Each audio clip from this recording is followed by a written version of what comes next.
누가 해야 되는 건지 이러한 것들을 좀 논의하고 협의하고 대안을 제시하는 그런 시간들이 저는 필요하다고 보는 거죠. 그래서 결국 잘 아시는 것처럼 창업과 성장과 엑시트 또 퇴수라고 하는 척의 선순환 구조로 돌아갈 수 있도록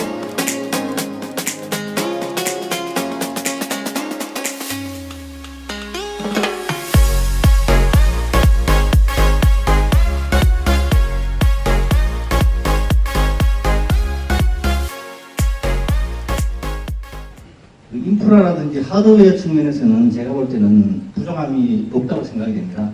각 창업 지원 기관들도 많고 그렇다 그러면은 정말 괜찮은 아이템을 가진 우리 예비 기업가들이 인천에 좀 이렇게 머물 수 있도록 하는 요인을 좀 찾아봐야 되지 않을까. 아니면 인천을 떠나서 주로 서울과 경기에서 창업을 하는 그 이유가 뭔지, 실질적으로 수요자들의 애로사항이 뭔지를 한번 파악할 필요가 있지 않을까 싶고, 혹시 그렇게 뭐 수요자라든지 이런 적이 있는지 그에 대한 의견들을 한번 들어보고 싶습니다. 이 질문은 제가 보기엔 소국천 센터장님께서 한번 해주시면 어떨까요? 예. 이제 인천 같은 경우 저도 이제 학생 창업자 중에 2011년에 이제 창업했던 그래서 인천에서 교육을 받고 JST 일기 했고 그 친구가 이제 캠펑 서지현 대표인데요. 그 대표가 이제 일기를 마치고 고민을 많이 했어요. 이렇게 창업을 어디에서 할 것인가. 그래서 인천에서 할 것인가 아니면 서울에서 갈 것인가 했을 때 이제 저 같은 경우도 인천에 인프라는 있죠. 근데 이제 그 친구한테 역으로 질문했거든요. 너한테 도움이 되는 것이 어디에 있는지. 서울 쪽은 인천은 접근성이 좋아요. 학교가 있기 때문에 또 학생이기 때문에 접근성이 좋은데 서울 같은 경우는 인프라가 많습니다. 그래서 그 둘 중에 어떤 걸 택할 것인가 했을 때 이 친구는 인프라를 택하더라고요. 그래서 그렇기 때문에 역으로 바꿔 말하면은 여기에 이제 창업자들이 인프라가 자기가 관심 있는 분야 그쪽에 인프라가 있다 보면은 오거든요. 그렇기 때문에 좀 하드웨어도 중요하고 하지만 그런 소프트웨어적인 이런 부분들이 좀 중요하지 않을까. 저도 안산 포스트 BI 센터장도 해봤고 BI, 프리 BI, 포스트 BI까지 해봤는데 업체들은 결국에 돈이더라고요. 과연 내 이제 작업 플랜에 있어서 도움이 될 수 있는 것이 어디인가 이런 부분들. 그리고 이제 그 소프트웨어적인 인프라, 하드웨어 인프라는 하도 이제 많이 있기 때문에 과연 여기에서 아까 이제 우리 정 의원님이 말씀해주신 그 매니저라든지 이런 부분들이 얼마만큼 그런 경쟁력 서비스를 해줄 것인가. 그래서 내 사업화에 있어서 경쟁력을 가질 수 있는 데가 어디인가 이걸 보는 것 같아요. 제가 볼 때는.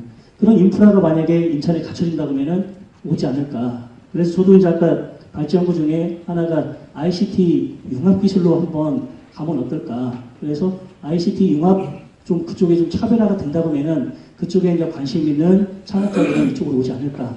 그런 생각이 듭니다. 예, 센터장님 말씀 잘 들었습니다. 보니까 도움이 될 만한 곳, 그러니까 저희 같은 경우 이제 저희 회사 같은 경우는 창업자들의 그 첨단에 있기 때문에 많은 얘기를 잘 듣거든요. 근데 봤을 때 이제 아까 체리피커도 얘기해 주시고 했는데 사실 체리피커들이 많아요. 국가 지원 사업이 너무 많다 보니까 사실 지원이 부족한 건 아닌 것 같아요.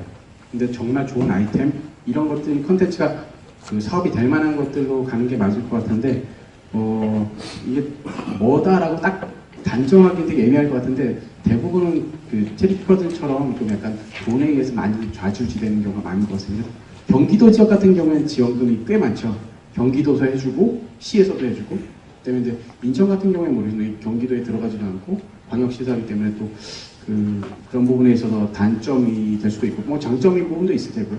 여러 가지 있을 거라 생각이 됩니다. 생각나는데 하나만 더 말씀드릴게요. 옛날에 안산 저희가 이제 중진공 청년창업상원학교 앞에 우리나라 1호 센터가 있었거든요. 거기 센터장을 했었는데 하드웨어가 너무 안 좋습니다. 녹물 나오고 그런데 사업화가 잘 돼요. 성공률이 높기 때문에 소문을 듣고 오거든요. 근데 이제 저희 바로 밑에 시에서 운영하는 데가 저희 10분의 1 가격이 있어요. 같은 비슷한 처지고 그리고 경기 테크노파크가 저희보다 상당히 비쌌습니다. 시설도 너무 좋고 근데 업체들은 이미 알고 옵니다. 올 때 여기가 뭐가 좋은지 알고 오기 때문에 사업이 잘 되는 곳이라면 옵니다. 그렇기 때문에 그걸 어떻게 만들 것인가에 좀 고민을 해봐야 되지 않을까 생각합니다. 일단 버티는 게 창업자들의 목표가 아닌가라는 생각이 드는데 버틸 수 있는 지원을 여러 개 만들어주면 좋을 것 같습니다. 자, 다음 질문자 혹시 있을까요? 되는 건가요? 네. 잘 들리겠습니다. 저는 인하대학교 행정학과에서 도시개발 그리고 도시행정 쪽을 강의하고 있고, 그리고 대학원 도시계획학과에서 이 도시개발 쪽을 강의하고 있습니다.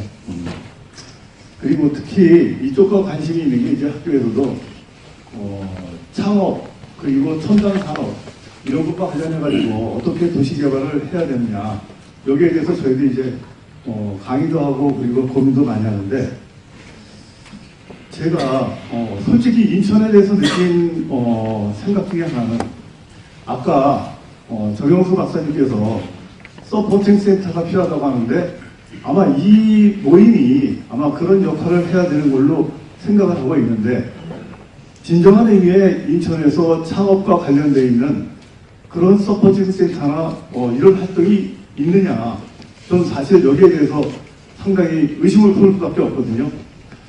아까 마지막에 발표하신 분이 뭘 말씀하셨냐 하면, 인천에 창업마을 드림촌 말씀하셨습니다.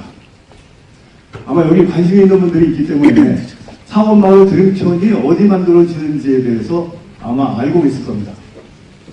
제가 말씀드린 게 뭐냐면, 아니 진짜 창업과 관련되어 있는 정책이 있다고 하면 어떻게 창업마을 드림촌이라고 하는 거를 그 한쪽 구석에다가 만들려고 하느냐.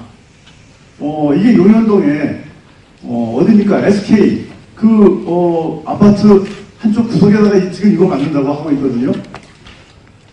이게 뭘 얘기하냐면, 창업이나 이런 활동들, 이게 아무 데서나 그냥 해가지고 이 혁신센터에 이게 되는 것은 아니라는 얘기입니다.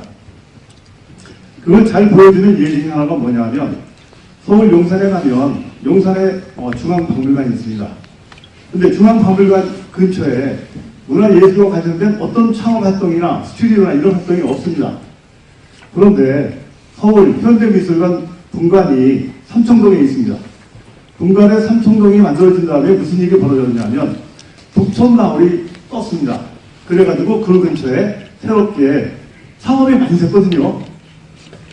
이게 뭘 얘기하냐면, 아무 데서나 창업이나 그리고 혁신센터나 이런 게 만들어지는 게 아니고, 저희가 얘기할 때 뭐라고 얘기하냐면, 그 땅이랑 그 위에 있는 산업활동이 궁합이 맞아야 되는데, 그걸 아무도 생각하지 않는다는 얘기예요.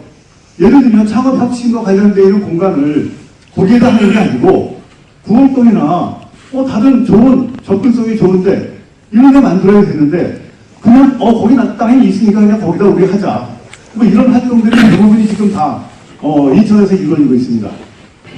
그래서 그런 면들이 기왕에 여기에서 이런 활동을 한다고 하면 잘 조정해가지고 한번 할 필요가 있고, 또 하나가 창업 서포팅 활동을 한다고 하면 여기에 리더가 있어야 될 겁니다. 근데 그 리더들이 인천에서 보면 제가 생각하기에 2년 이상 서포팅 디렉터 역할을 하는 사람이 아마 없을 거예요. 외국과 같은 경우에 이런 보면은 그 디렉터가 보통 한 5년 이상 10년, 길게는 20년, 미국 같은 경우에 아시다시피 실리콘밸리가 만들어질 때 프레드릭 터만 같은 경우에는 대부 역할을 갖다가 정말 죽을 때까지 했거든요.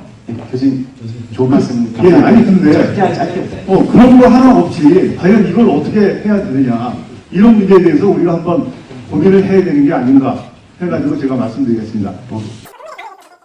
네. 안타깝네요, 그죠? 교수님 말씀이 맞습니다. 네. 로케이션은 굉장히 중요하죠. 아파트도 비싼 거 사야 더 오른 것처럼, 그리고 교수님 말씀이 맞고요. 다만 이제 인턴시도 되게 고민이 많았겠죠. 네, 그 고민은 정말 인턴시에서 많이 했을 것 같고요. 스포팅 디렉터가 필요하다. 정말 금과 억조 같은 말씀이 맞습니다. 사실은 센터의 필요성도 중요하지만, 저는 또 다르게 아까 신보의 지점장님께서 말씀하셨던 것처럼, 근데 왜 인천에 안 머무르지?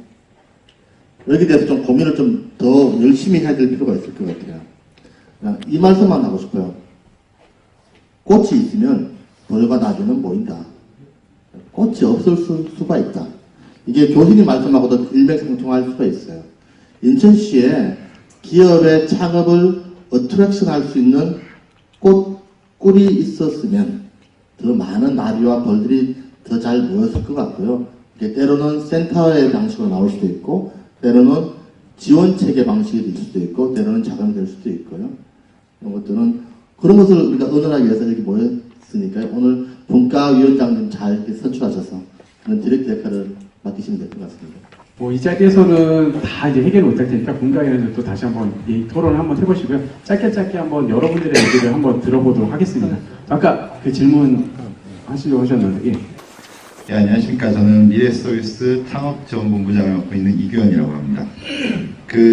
아까 배준학 부사장님께서 해주셨던 말씀 중에 좀 인상 깊었던 부분이 있었는데, 인천이 이제 20세기 아이템을 갖고 21세기에 이제 창업들을 하신다고 말씀을 하셨는데, 제가 한 10년간 창업지원 실무를 하다 보니까 관련된 좋은 아이디어를 갖고 이제 창업을 하시려는 분들이 있습니다. 그런데 창업을 시작하기 전에 관련 학과를 나와 관련 경력이 없다는 걸로 창업이 좌절되는 경우를 굉장히 많이 봤었거든요.